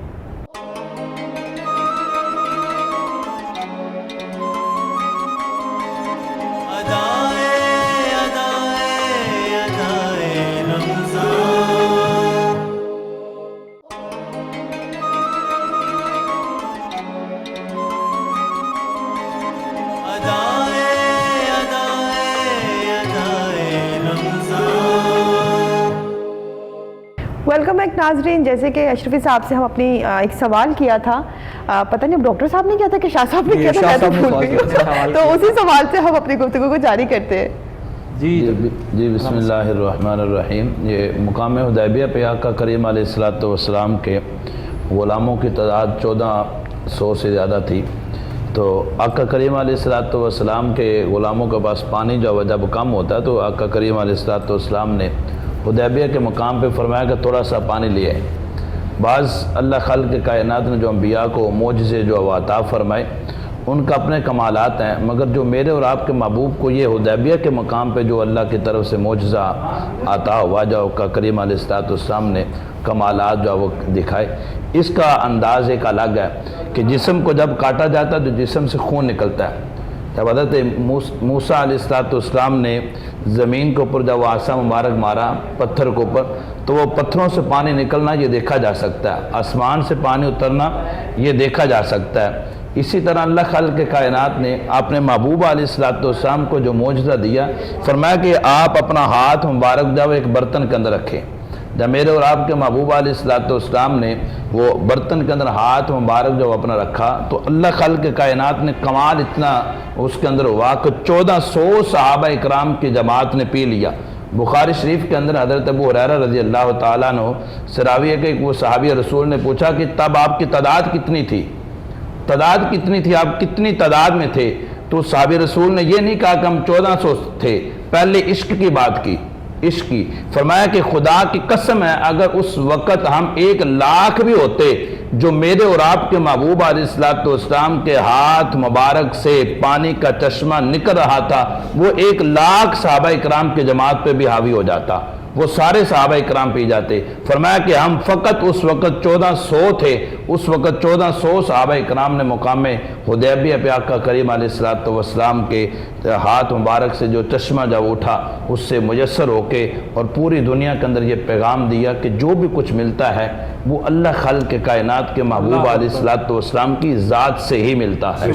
جو بھی کچھ ملتا ہے وہ میرے اور آپ کے محبوب علیہ الصلوۃ والسلام کی ذات سے ہی ملتا ہے، کیونکہ بخاری شریف کے صفحہ نمبر 16 پہ آقا کریم علیہ السلام نے خود فرمایا کہ واللہ یؤتی وانا قاسم، فرمایا کہ اللہ خالق کائنات ہر نعمت جب مجھے عطا فرماتا ہے، ان نعمتوں میں سے پانی ایک نعمت ہے، فرمایا اللہ مجھے عطا فرماتا ہے، وانا قاسم، اور میں پوری کائنات کے اندر اس نعمت کو تقسیم کر رہا ہوں، وہ کوئی بھی ہو وہ اللہ خالق کائنات کے محبوب علیہ السلام کے در کی محتاج ہے، اس لیے اللہ خالق کائنات نے اپنے محبوب علیہ السلام کو یہ معجزہ جو عطا فرمایا، اور 1400 صحابہ اکرام نے یہاں سے وہاں سے پانی حاصل جو وہ کیا۔ اور ایک معجزہ تو پانی کا جو اللہ خالق کائنات نے حضرت اسماعیل علیہ السلام کو عطا کیا، جب آپ نے اپنے زمین مبارک اوپر اس وقت اپنی ایڑی مبارک جو ہماری تھی تو وہ آب زمزم نکلا تھا، وہ ایک معجزہ اللہ خالق کائنات نے آج تک تر و تازہ جو رکھا ہے۔ انبیاء کرام کے دنیا سے جانے کے بعد بھی ایک معجزہ ایسا ہے کہ جو انبیاء کرام کے گزر جانے کے بعد بھی اس معجزے کو ابھی تک زندہ اور تبندہ رکھا ہے۔ اس کی حکمت کیا ہے؟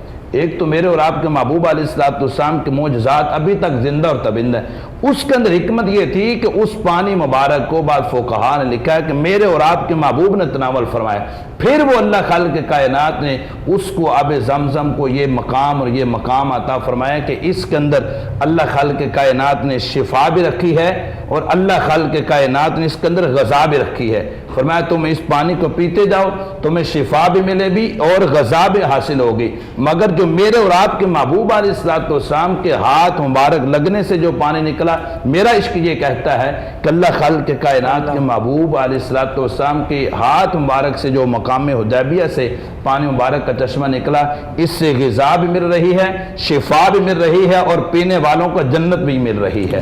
اللہ رب العالمین۔ میں دعا ابھی جب ہم افطار پہ گئے تو ڈاکٹر صاحب نے ایک آسٹریلیا کا رائٹر تھا، اس کی بڑی خوبصورت بات بتائی، میں چاہوں گا ذرا علامہ صاحب سے بھی وہ تھوڑی سی آپ۔ جی علامہ صاحب بات اس طرح ہے کہ میں نے وہ بک دیکھی، اس بک کا نام تھا دی مون، اس کا ٹائٹل تھا، ابھی معجزہ کی جو ہماری بات ہو رہی تھی تو اس نے ایک ٹائٹل لکھا تھا the holy prophet divided a moon in 2 pieces by his finger. ذرا اس پہ ذرا روشنی ڈالیے۔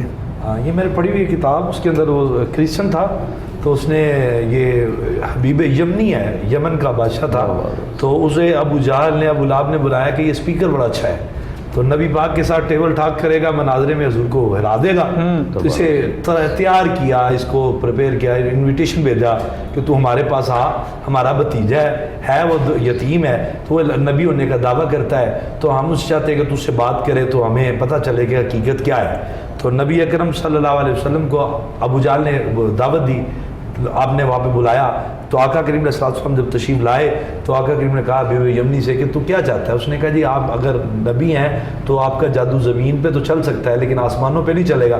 یہ مون ہے 14ویں رات کا مکمل آب و تاب سے چمکتا ہوا چاند ہے جو اس کو 2 پیسز میں ڈیوائڈ کر کے دکھائے۔ نبی پاک نے مسکرا کے کہا، آقا کریم نے کہا بس یہ کرنا تھا۔ وہ ابو جہل کو کہنے لگا تو کہتا تھا یہ مقرر بڑا چنگا ہے، تو اس نے تو وہ سوال کیا جو نبی پاک نے حلیمہ کے گھر جھولے کے اندر کر دیا تھا، چاند سے تشبیہ دینا، بھلا یہ بھی کوئی انصاف ہے؟ چاند کے چہرے پہ چھائیاں، میرے آقا کا چہرہ صاف ہے۔ اور باب فرید نے کہا تھا نا چنن نو کسے پوچھیا کدا تو بھی عید منائیے، چند آکھیا 14 سال پہلے جد سونے انگل اٹھائیے، میں ٹوٹ کے یار فریدہ میں ٹوٹ کے عید منائیے، جد سونے میرے وال انگل گمائیے۔ تو وہ دامون کتاب کا ٹائٹل ہی اس نے دامون رکھا ہے کہ the holy prophet in the world it divided 2 pieces the moon by 1 finger۔ اس نے کہا ایسی شخصیت میں نے دنیا میں ایک ہی پرسنالٹی دیکھی ہے جس کا نام محمد ہے، جس نے ایک انگل کے ایک فنگر کے اشارے سے چاند کو 2 ٹوٹے کر دیا۔ ابھی تک سائنس اس بات پہ وہ سرچ کرنے پہ وہ مجبور ہے کہ کتنی پاور اس بندے میں ہوگی جس کی ایک فنگر کے اشارے سے چاند 2 ٹوٹے ہو سکتا ہے۔ وہ ساری دنیا میں اسلام پھیلانا چاہے تو انقلاب کیسے نہیں آ سکتا؟ تو کی محمد سے وفات نے تو ہم تیرے ہیں، یہ جہاں چیز ہے کیا اللہ کرم تیرے۔ بہت شکریہ آپ سب کا، بہت شکریہ۔ گفتگو کا سلسلہ تو ہمارا جاری تھا لیکن ہمارے پروگرام کا وقت ختم ہو گیا ہے، کیونکہ نبی پاک صلی اللہ علیہ وسلم کی شان ایسی ہے کہ ساری زندگی کا ہمیں وہی بات ہے کہ ہم وہ مقام اور شان بیان کرنے اگر بیٹھیں تو انشاءاللہ تعالیٰ ناظرین آپ سب سے کل پھر سے ملاقات ہوگی۔ آج ہمارے ساتھ جتنے مولانا تھے، علامہ صاحب آئے ہوئے تھے، شاہ صاحب نے بڑی اچھی گفتگو کی، ڈاکٹر عمیر سے ہم نے فوڈ کے بارے میں، انسانی صحت کے بارے میں جانا۔ ہماری گفتگو کا سلسلہ یہ جاری رہے گا، آپ سے پھر ملاقات ہوتی ہے۔ تب تک کے لیے اپنی ہوسٹ دعا خان اور ڈاکٹر عمیر ہم دونوں کو اجازت دیجیے۔ خدا حافظ۔